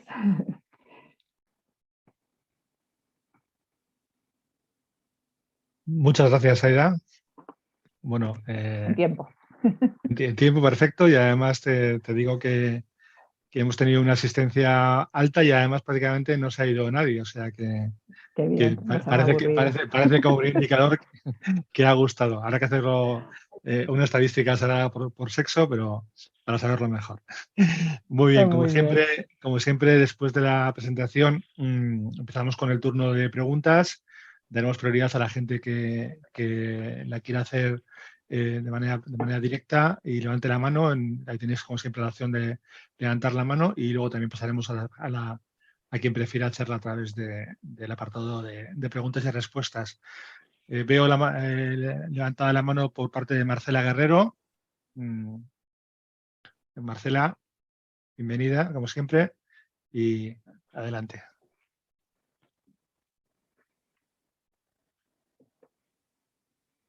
Trabajo. Y yo tengo tres comentarios, más bien 3 preguntas, Aida, y quisiera tu reflexión al respecto. Bueno, en principio quisiéramos también pensar que Costa Rica va a avanzar a ese urbanismo feminista, pero en este momento estamos justamente ubicando esas desigualdades, y efectivamente estamos en etapa de que hay que levantar datos, ¿verdad? En ese sentido, yo quisiera ver si en esa ruptura que vos has venido planteando, no solamente de la jerarquía, sino de esa ruptura también entre lo público y lo privado, cómo funciona el trabajo que ustedes han desarrollado en relación a los mapas corporales, en donde creo que lo desarrollas en tu exposición, pero metodológicamente, cómo ese planteamiento de cómo viven las mujeres el espacio, ¿verdad? Y yo creo que usted también lo señalaba con la experiencia de Jane Jacobs, si existe una metodología desarrollada, ¿verdad? A través de tantos años de trabajo por parte de ustedes. Lo segundo, también encontramos una referencia, y esto es muy importante para romper también esa forma de concebir y planificar la ciudad. Cuando ustedes desarrollaron en el 2005 los talleres de vivienda colectiva, juntaron personas técnicas, hombres y mujeres. Quisiéramos saber si existe alguna también experiencia o curva de aprendizaje en cuanto a las metodologías para sensibilizar esto que has explicado, pero de forma mucho más cotidiana en los trabajos entre personas técnicas todos los días. Finalmente, una reflexión final. Yo quisiera pensar, y esto es una reflexión, no sé si cabe, pero para muchas de nosotras es importante, sobre todo por los incidentes de femicidio en Costa Rica, ¿verdad? Ya solo en este año llevamos 4. Si podemos pensar que la jerarquía espacial, redefinir esa jerarquía espacial, podemos eventualmente incidir justamente en el inconsciente de las personas, incluso para evitar los femicidios, ¿verdad? Y creo que el documento que señalaste de la CAF ahora pareciera de gran utilidad, pero aquí hay una gran reflexión justamente sobre esa jerarquía patriarcal, ¿verdad? Y esa todavía sorpresa, digamos, de que las mujeres no pertenecemos al espacio público. Gracias. A ti. ¿Cómo quieren que responda así o hacemos una rueda? Sí, una. Una, vale. Sí. Bueno, eran más comentarios y me has preguntado como soluciones para todo, pero muchas gracias, Marcela. Bueno, no sé, supongo que habías estado no sé si cuando hablabas del taller, un taller que hicimos precisamente allí en Costa Rica, que que fue estupendo y que había técnicos, técnicas, gente del barrio y estudiantes. Empiezo por esa pregunta. Realmente hay experiencias de jerarquía, digamos, de la práctica de la gestión pública, sería desde lo urbano, pero no muchas, no es fácil, porque también desde los municipios tienen muchos trabajos y por tanto a veces no existe el tiempo para hacer esa entrada, ¿no? Pero creo que una de las maneras de jerarquizar es caminar, ¿no? Sino es estar mucho, estar en la calle también, palpar la calle con una sensibilidad, ¿no? Y generar esos espacios, aunque no sean formalmente de encuentro y participación, generar espacios de escucha y diálogo sobre cuestiones urbanas, ¿no? La última pregunta, yo creo que sí, que todo contribuye, ¿no? Desgraciadamente la violencia machista es terrible en todos lados, no nos salvamos en ningún lugar. Esperemos que sí, que a la larga la desaparición de ciertas jerarquías, de ciertas preponderancias simbólicas en muchos lugares, ya sea en el espacio físico, en los reconocimientos que tenemos hacia personas que no sean siempre de hombres, etcétera, pueden ayudar a que desaparezca esa terrible idea, ¿no?, de que las mujeres son propiedad de los hombres, son objetos, etcétera, etcétera, que es por lo que se termina dando esto de los feminicidios, ¿no? Pero bueno, nos falta mucho en todo el mundo, tiene que ver con la educación, tiene que ver con muchas cosas. Y respecto a las metodologías de mapas corporales, sí hay metodologías interesantes, creo que en el trabajo de Sara Ortiz tiene bastante escrito sobre eso, y en un trabajo que ella hizo para su tesis doctoral, pues en grupos pequeños de trabajo con mujeres, con confianza, se suelen hacer mapas corporales donde hay una relación entre lo que sientes en el espacio, vives en el espacio y tu propio cuerpo, ¿no? Pero esos mapas corporales son para grupos como muy pequeños, muy íntimos, ¿no? Porque llegas a un grado como muy íntimo. En cambio, como metodologías más de reconocimiento del espacio, específicos también con grupos de mujeres para hablar en estas que se llaman marchas exploratorias en caso de seguridad, son muy útiles para reconocer lo que pasa en el entorno, ¿no? Y ahí también la importancia que en estos procesos de participación no solamente haya personas del mundo de sociología y ciencias políticas, etcétera, sino también del mundo de la arquitectura y el urbanismo, porque hay a veces una relación entre ese no me siento bien o en esa calle me hace sentir insegura y el espacio físico. Y eso es algo que desde la formación de arquitectura y urbanismo tenemos más práctica. Muchas gracias. Tenemos también a Felicia Vargas. Felicia. Y Sofía tiene la mano levantada, pero no sé si es... Sí, pero como es de casa la dejamos para el final. Ah. Vale. Felicia. Buenos días y muchísimas gracias por este webinar. La verdad que ha sido muy interesante. Yo quería tocar un tema que, bueno, al menos en mi experiencia no ha sido nada sencillo, entonces tal vez no tenga como una respuesta clara. Y esto es de cómo se ve la movilidad con perspectiva de género en las zonas rurales. Y esto en el contexto de Costa Rica. Tomando en cuenta que la mayoría de estudios, la literatura y todos los proyectos se basan en zonas urbanas que están mucho más desarrolladas que las zonas rurales. Por ejemplo, en las zonas rurales no todas cuentan con acceso a transporte público y generalmente los roles tradicionales de género prevalecen un poco más que por ejemplo, en la GAM, en Costa Rica.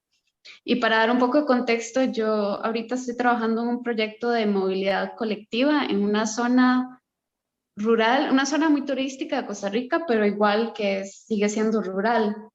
Y ha sido un poco complicado intentar encontrar soluciones que se adapten a esta ruralidad, que se adapten a la legalidad de lo que se permite con movilidad colectiva sin tener mucho acceso a transporte público. Entonces, quería escuchar un poco de su perspectiva, porque en mi trabajo sí ha costado un poco encontrar ejemplos o estudios o literatura que hablen de esta parte de la ruralidad. Sí, estoy de acuerdo. Es difícil encontrar, no hay mucho porque las soluciones son muy difícil, entre otra cosa, porque cualquier ley que tiene que ver con algo que tiene con lo urbano, se piensa muy para lo urbano, entonces no adapta a una cuestión territorial que aquí se ha dado a llamar la España vaciada y no sé qué, pero en realidad no es eso, es que necesitamos normas y leyes específicas para unos territorios que no se pueden regir en las lógicas de la ciudad, en ningún aspecto, ni en que tener acceso a ciertos servicios a 5 minutos, porque es imposible, pero tampoco, que hay que ver cómo se hace para dotar de ciertos servicios. Puede haber servicios móviles, puede haber, lo que yo sí, que aquí tendría que buscar información porque no la tengo, pero sí que hay, se ha empezado a probar ciertos servicios a demanda, ¿no? Que a veces es mejor tener, ya sea como unos recorridos y de recoger gente, bueno, como coordinar unos horarios de recogida, o simplemente te buscan y te traen, o sea, es como un servicio de taxi a demanda, pero como un transporte público, ¿no? No es lo más cercano. Y otra cosa que se hace en área metropolitana, que por ahí puede ser un poco más dispersa, que no es rural, ya lo sé, pero que son, en el caso de buses de línea, paradas a demanda. Entonces eso acerca la parada a tu casa. No que se desvía, pero que sí que puede parar en cualquier sitio que tú le pidas, ¿no? Porque hay que pensar, claro, que el transporte público tiene como dos condiciones. Una es que funciona con una carga mínima, si no hay una cantidad de gente, pues no funciona, porque al final un transporte público no es un autobús que pasa cada hora o cada 2 horas, otras veces al día. Eso sirve para unas cuestiones muy particulares, pero claro, es cierto que hay una cantidad de gente que lo usa, pero al final si no tiene frecuencia tampoco genera demanda, entonces es como un pez que se muerde la cola, ¿no? Pero yo creo que lo que más ha funcionado en casos rurales es la movilidad demanda o que ciertos servicios sean los que se mueven a un núcleo más próximo, ¿no? Ya sea mercado, biblioteca, un ambulante de médico, ¿no? Entonces, una vez a la semana tienes uno de estos servicios en un pueblo. Muchas gracias. Tenemos también a Carlos Brenes. Carlos, adelante. ¿Cómo están ustedes? Bien. Muy bien. En primer lugar, agradecerle por la presentación provocadora y animadora también. Muy me alegro. Soy sociólogo de formación, estoy cooperando desde GEA con MUEVE aquí en Costa Rica en el trabajo que estamos haciendo en la provincia de Cartago y también en el cantón de Curridabat. A mí me gustaría mucho porque estamos tratando de construir y contribuir en aterrizar este tipo de enfoque de propuestas concretas y prácticas que se están haciendo. Que si usted pudiera ampliar un poquito, me parece que nos puede ayudar. Usted mencionó unos principios, 3 principios fundamentales que tenían que ver con la seguridad, ¿no? Los ojos sociales, las calles vivas, la demostración, que obliga un poquito a atender, digamos, ya posibilidades constructivas, concretas, y digamos, pero mi desviación sociológica también, el tema no se resuelve solo por la obra física, sino que hay una obra social y cultural. Hay que también trabajar con las personas sujetos de estas transformaciones, cambios o resistencias que hay que construir. Entonces, toda la esfera de cómo se construye la parte no material de esta transformación, digamos, de ustedes, cómo se hace ese tipo de cosas. Segundo, me parece súper evidente y recurrente y constante que el hilo conductor fundamental, ya la clave central, gira mucho alrededor del tema de la seguridad, ¿verdad? Entonces, por lo menos en lo planteado por usted durante esta mañana. Y la seguridad no es solo el objeto, sino también es de la construcción de esta parte cultural. Y tercero, yo tiendo a ser, por lo menos, trato de ser asertivo y esperanzador. Y a mí me parece que también hay la pregunta generadora de cómo puede la ciudadanía gestionar estos espacios seguros. porque yo veo, por ejemplo, en el proyecto MUEVE, un proceso como MUEVE puede ser el laboratorio demostrativo que le puede mostrar a la sociedad costarricense el desarrollar esas capacidades de transformación activa, ¿verdad? De ir haciendo ese tipo de cosas, porque la teoría o el discurso no necesariamente cambia la cultura ni a las autoridades, etcétera, sino que lo cambian la acción colectiva que se haga en ese sentido. Y a mí me parece que estamos en un proyecto prometedor en esa línea. Muchas gracias, Carlos. Sí, coincido contigo, evidentemente. Disculpo si se entendió que es la cuestión física la que condiciona todo, que no lo es. Y que evidentemente lo social es fundamental y la participación es imprescindible para que los proyectos estén arraigados y tengan sentido en el sitio. Yo diría que cómo hacer para...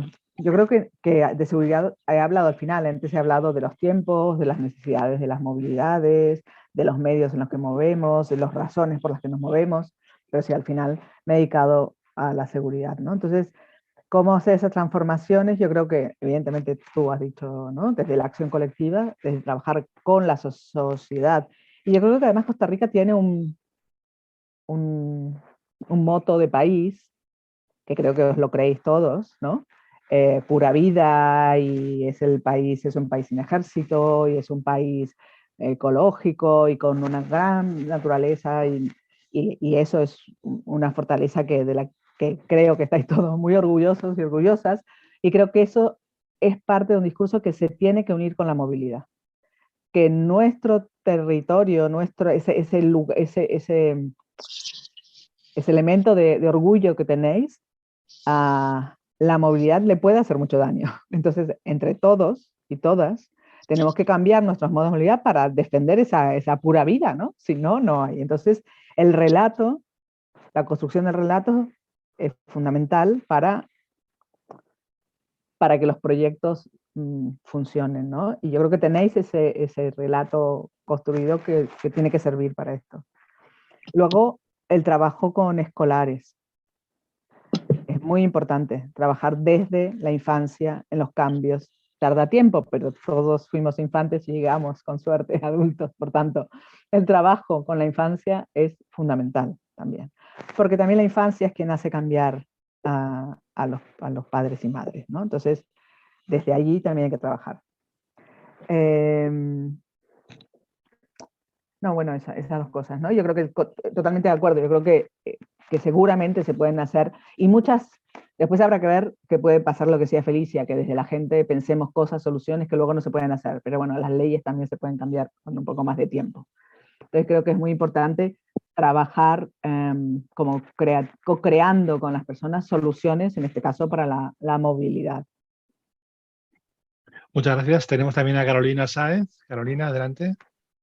Hola, buenos días. Soy Carolina Sáenz, regidora propietaria de la Municipalidad de Curridabat. Un placer estar en este webinar, sobre todo porque para la Municipalidad de Curridabat, en esta gestión que nos queda ya poco por terminar, hemos trabajado y hemos apoyado de la mano absolutamente todas aquellas leyes que tengan que ver con aquellas condiciones de favorecer a todo lo que tiene que ver con el género de la mujer, con los adultos mayores, con los niños. Entonces, me parece tan importante este webinar, porque si nosotros, comentaba yo con un compañero que también está aquí conectado, Ramón Pendones, hablábamos que si se diseñan estas ciudades para mujeres, para niños y para adultos mayores, pues él me dice, porque es arquitecto, ya tenemos los problemas resueltos, ¿verdad? Qué increíble poder, y yo lo estaba instando ahora, que el martes próximo que tenemos sesión, presentemos una moción que la Municipalidad de Curridabat es de las municipalidades que más al frente van en este país en absolutamente todo. Entonces, si no nos cuesta tomar decisiones que hagan que nuestra ciudad esté cada día mejor. Creo que ustedes hoy han venido a tocar y a sensibilizarme aún más como líder política aquí en mi cantón, de que tenemos que seguir trabajando para tener esos espacios. Imaginaba yo cuando la señora exponía de que a veces hay adultos mayores que van caminando y no tienen dónde abordar para descansar y para tomar un nuevo impulso y continuar. Esa idea de seguir teniendo puestos donde los adultos mayores se sienten y se sientan seguros, es que todo eso es parte de una realidad que tenemos que hacer llegar a nuestras comunidades para que podamos ser cada día mejores. En nuestra comunidad estamos anuentes como les digo, a ir a la vanguardia siempre y a que podamos desarrollar una ciudad que beneficie a cada uno de nuestros ciudadanos. Nuestra vicealcaldesa desarrolló un programa que se llama durante la pandemia Curridabat Dorada. En ese programa también se le ha ayudado mucho y dentro del programa estuvo la movilidad que se implementó en el parque y en las aceras que están alrededor de la Iglesia Católica. Ya es un gran avance, pero necesitamos seguir haciendo de nuestra ciudad una ciudad hermosa. Escuchaba yo, en noviembre tuve la oportunidad de estar en Barcelona y miren, caminar en Barcelona para los que hemos estado ahí es una maravilla, es una seguridad total, ¿verdad? Entonces, todas las cosas buenas que nosotros aprendamos hay que venir a replicarlas a nuestros cantones siempre y cuando tengamos los medios y las posibilidades de replicarlas según nuestras necesidades. Quedo feliz de haber participado en este webinar. Lo único que quería saber es si de alguna manera me pueden o nos pueden hacer llegar esa presentación tan magnífica para tenerla yo y mis compañeros y de alguna manera poder montar con base en esa presentación una moción que nos haga crecer y que nos haga ser mejores aquí en Curridabat todos los años y todos los días. Muchas gracias. Gracias a ti, Carolina. Sí, Joseba tiene la presentación, la puede compartir. Y la primera foto de mi presentación era el conjunto Tirraces de Curridabat. Sí, yo me di cuenta. Era desde el conjunto. Una pequeña, sí. Precisamente porque era eso, es una pequeña calzada que permite comunicar un barrio popular con un camino que solían hacer los niños y que se abrió precisamente, ¿no? para eso. O sea, que a veces son esas pequeñas, se puede hacer. No todo tiene que ser desde lo grande, podemos ir transformando desde lo pequeño, también transformando desde los entornos escolares y que sean más seguros. Bueno, a ver, sigamos, que hay muchas. Carla. Vale, tenemos a Carla, eso es. Carla Hernández. Hola, gracias, Joseba.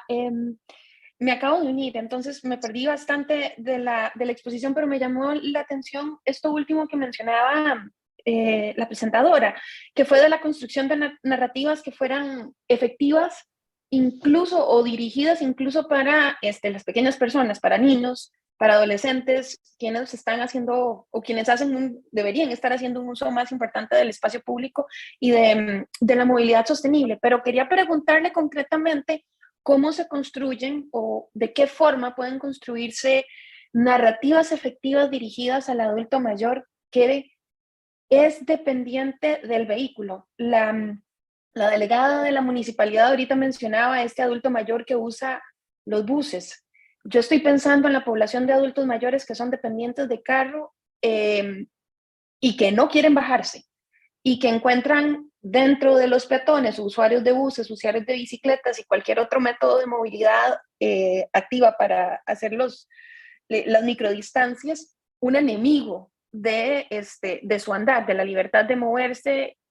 Creo que así me explico. ¿De qué forma construimos entonces una narrativa que permita o facilite la transformación, el cambio en esta población que indudablemente en Costa Rica va en aumento, porque tenemos una población que se está haciendo cada vez más vieja, más rápido y con poca renovación? Y son personas y de una generación que todavía se ven a sí mismos dependientes del vehículo como un mecanismo de seguridad para moverse. Esa sería mi pregunta. No sé si divagué mucho, perdón.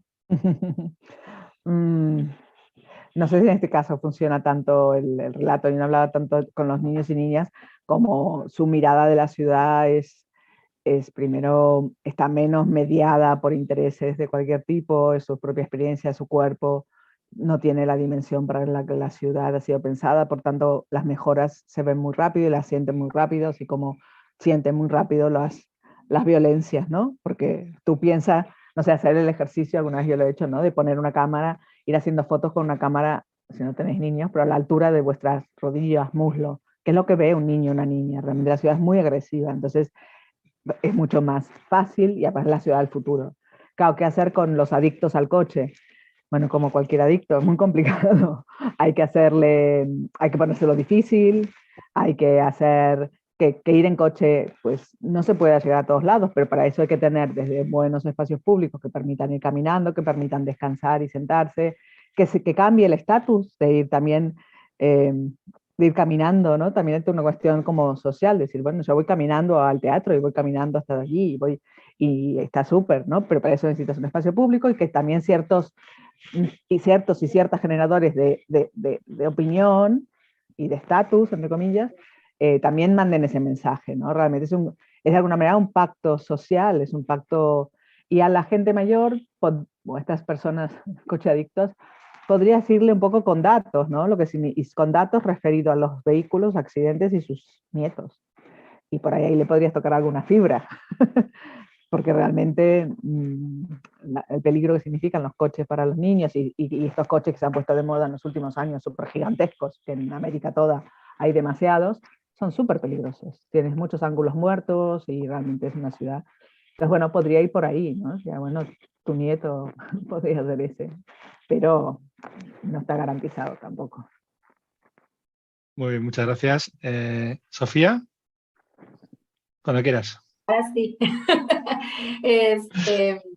No, nada más tenía un comentario y una consulta, un comentario interesante en el tema de romper jerarquías.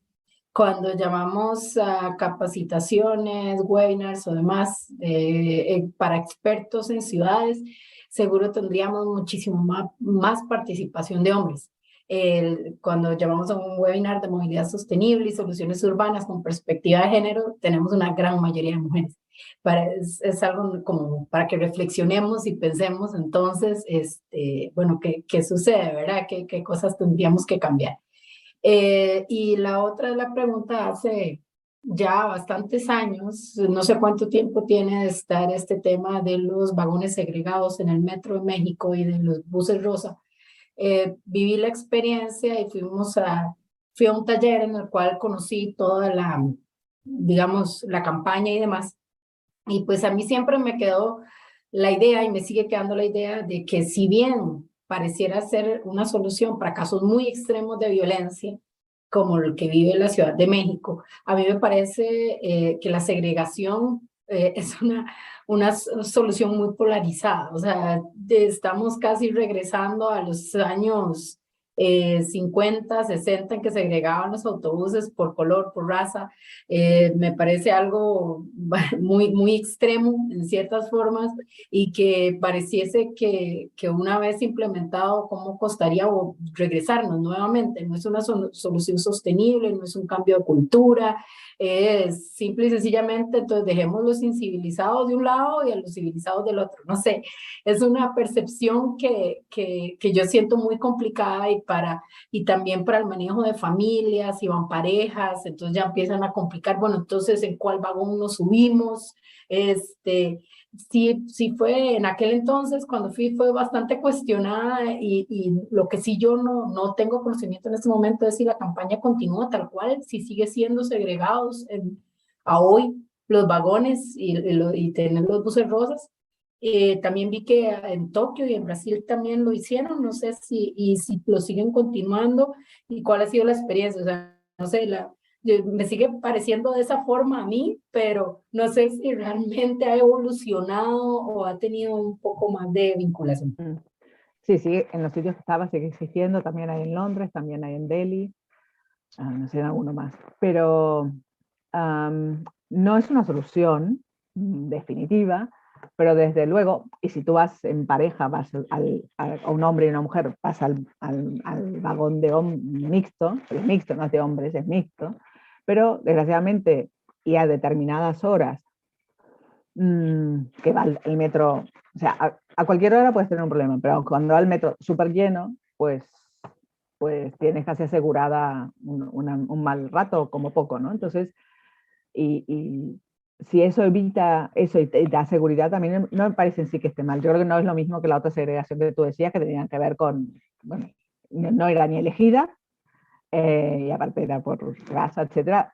Pero yo creo que aquí, evidentemente, si solo segregas y no hay una campaña educativa fuerte, que sí, supongo que sí que hay intentos, de hecho, la conciencia, digamos, de cierta manera, feminista en México es muy grande, pero por otro lado también tenemos una cantidad de feminicidios que son impresionantes, porque, bueno, por lo que hablamos antes, ¿no? El patriarcado está ahí.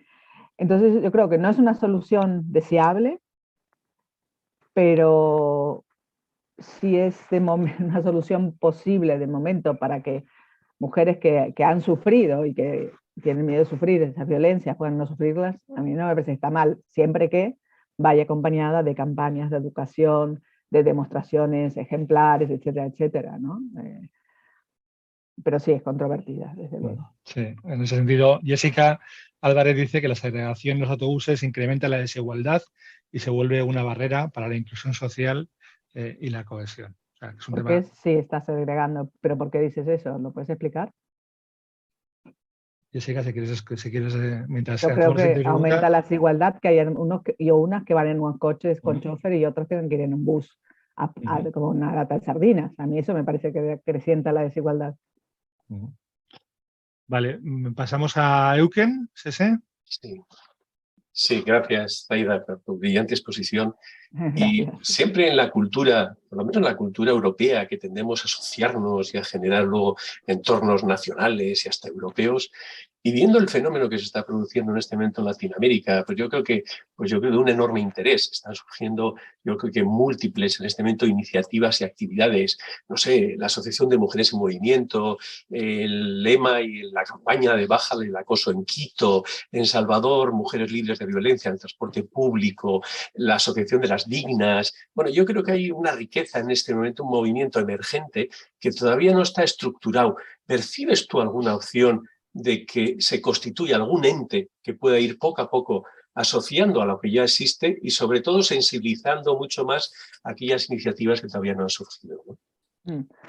Bueno, yo creo que hay muchas redes y muchos grupos y muchos encuentros tanto a nivel regional como a nivel por países o por subregiones. O sea, yo creo que sí que todos estos movimientos que me parecían cuestiones más individuales, me ha pasado solo a mí o soy solo yo la que veo que falta igualdad, no sé qué, creo que se va uniendo y no solo une, y también lo que es interesante es que es socialmente compleja, quiere decir que hay gente y mujeres de todas clases y entonces es interesante porque tienes desde las experiencias como más de calle hasta la posibilidad de incidir en sitios de decisión, ¿no? Entonces sí que hay grupos, no sé, claro, respecto específico a movilidad, tal vez sí podría haber alguna cosa más organizada. Vale, más que una pregunta hay un comentario de Eddie Méndez. Claro, muy importante crear mucha cultura en las comunidades para poder romper esa barrera. Y esto va muy de la mano de los municipios para que fomenten y generen políticas en pro de la movilidad, asegurando, eso sí, la seguridad de los ciudadanos, garantizando el acceso a los diferentes servicios de salud, educación, trabajo, vivienda. Gracias por la presentación. Gracias. José, veo la manita de Jessica levantada. Ah, vale, perdón, no estaba viendo. Jessica. Acá tengo que dar... Es que no la veo aquí. Aquí dice Jessica Álvarez, tiene la manita levantada, pero... Ah, sí, perdona, que le tengo que dejar de hablar, ya está. Jessica, adelante. ¿Me escuchan ahora sí? Sí, adelante. Sí, perfecto. Muy buenos días y buenas tardes por allá. Tu comentario iba muy en relación bueno, yo estuve leyendo sobre la segregación que se ha hecho en algunas partes de México, creo que es no es el metro, es otro. Ahorita se me olvidó el nombre, perdón. Pero lo que hablaban era de que, a ver, no se trata acá de separar para que las mujeres no se sientan inseguras. Digamos, se trata no se está atacando el problema de la seguridad, se está ocultando, es una medida paliativa, es como que te den una acetaminofén, pero no están tratando el problema en sí, que es la inseguridad, ¿verdad? Además de que acrecienta, digamos, estas barreras de género que hay entre hombres, mujeres y demás personas, ¿verdad? Porque entonces las mujeres van acá, los hombres van del otro lado y no hay un diálogo como tal, que es lo que se busca, digamos, desde muchas perspectivas, ¿verdad? Generar diálogos y espacios de cohesión en el que esos problemas como la inseguridad, como el acoso, como otros, vayan, y el problema es que te culpan si vos tenés que ir en el vagón mixto porque vas con tu pareja, vas con tu hijo, no sé, adolescente, entonces es tu culpa porque vos decidiste ir en el vagón mixto, ¿verdad? Entonces te responsabilizan por ir en un vagón al que no te corresponde. Y como decía Sofía, que creo que es súper pertinente, o sea, ya eso en su momento pasó cuando se segregaba por color de piel en algunos países, ¿verdad? Y obviamente no tuvo lo que hizo fue acrecentar ¿cómo se llama? La desigualdad como tal.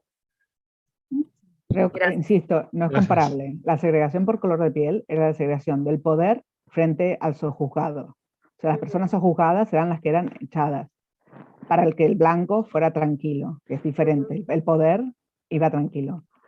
Evidentemente no es una solución, pero yo os pregunto, si cada día que vais a trabajar, ¿vais en transporte público vosotras? Voy a pie.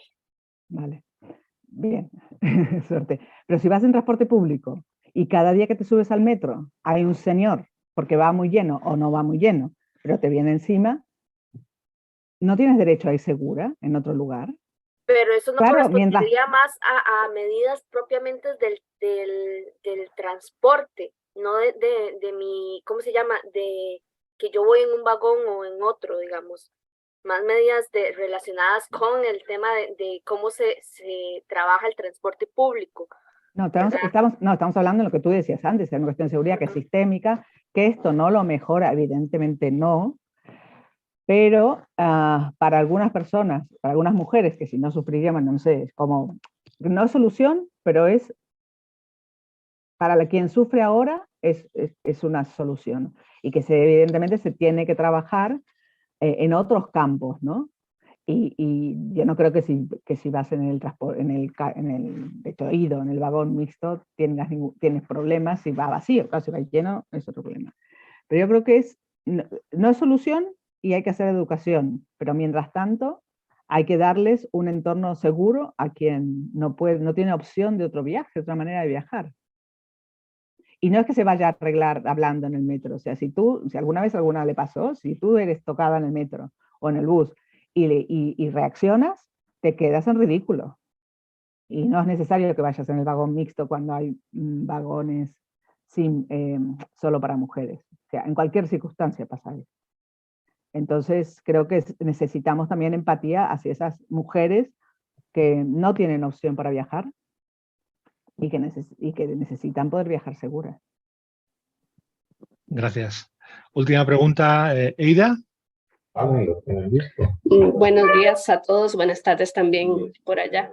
Este tema del transporte público es un tema complejo, es un tema sistémico. Las soluciones creo que pasan por un filtro de costos para resolver en el corto plazo de forma más efectiva dentro de las limitaciones que tiene cada sistema.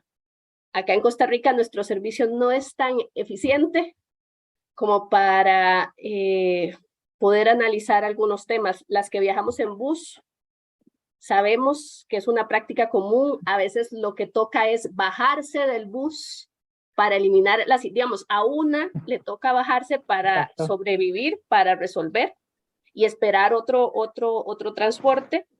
Y sí es muy duro cuando no puedes elegir otro medio. y hay mujeres que van a invertir en su vehículo después de haber pasado por una experiencia traumante de abuso en un transporte público. Pero es cierto que a largo plazo con estas medidas no resolvemos, pero también, y es una discusión compleja, nosotras las mujeres, por más que nos empoderemos, por más que hagamos la batalla, si no tenemos colaboración de todas las partes involucradas para hacer la transformación, no la logramos. Por eso es que los procesos de educación y esta reflexión que hacía Sofía al inicio, de cómo calamos que no es la perspectiva de género, el término a veces genera molestia, pero la realidad de la cotidianidad, de la experiencia que vivimos, es lo que tenemos que equilibrar, tanto para que recibamos protección en el transporte, que no sea solo el reclamo de una persona que sufre el abuso, sino del colectivo que va, que lo sanciona también, y que sea la persona que cometió el abuso la que se baje del bus, o las personas que cometen abusos las que sean restringidas a usar el transporte público para que haya más seguridad. Pero esos procesos requieren más inversión de tiempo, de recursos y procesos a largo plazo, que requieren el compromiso de muchas personas para mantenerse, porque no se logran resultados en el corto plazo. Esas intervenciones son más caras. Y ya hablé mucho, perdón, pero Gracias. era la reflexión en esa línea. Gracias. Zaida, te pregunta Marcela Guerrero que cuándo te tenemos en Costa Rica. Bueno, a partir de septiembre estaré cerca, estaré por México, o sea que será más fácil viajar a Costa Rica. Así que cuando quieran. Vale. Pues nada, muchas gracias. Como siempre, os enviaremos la ponencia de Zaida.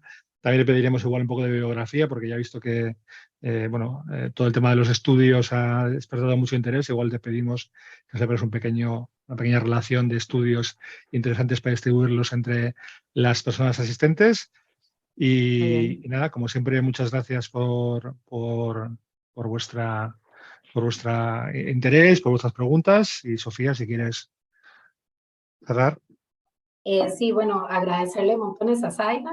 Creo que lo han aprovechado montones, lo hemos aprovechado montones. A mí me encanta escuchar y aprender estos temas.